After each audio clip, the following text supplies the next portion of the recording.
Assalomu alaykum. Biz ijtimoiy tarmoq kuzatuvchi obunachilarimiz. Mana ertak shaftolilarimizdan Patagoniya shaftolisi. Bugun 25-mayga holat uzilyapti. Yetildi, pishdi уже. Mana holat. Kimga ko'chatlardan zarur bo'lsa, ko'chatlardan ko'paytirib qo'yganmiz. Bemalol mana 2 yoshli ko'chati.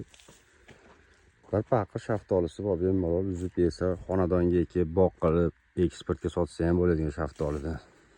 Assalomu alaykum. Biz ijtimoiy tarmoq kuzatuvchi obunachilarimiz. Mana ertak shaftolilarimizdan Patagoniya shaftolisi. Bugun 25-mayga holat uzilyapti. Yetildi, pishdi уже. Mana holat. Kimga ko'chatlardan zarur bo'lsa, ko'chatlardan ko'paytirib qo'yganmiz. Bemalol mana 2 yoshli ko'chati. Bir paqa shaftolisi bor, bemalol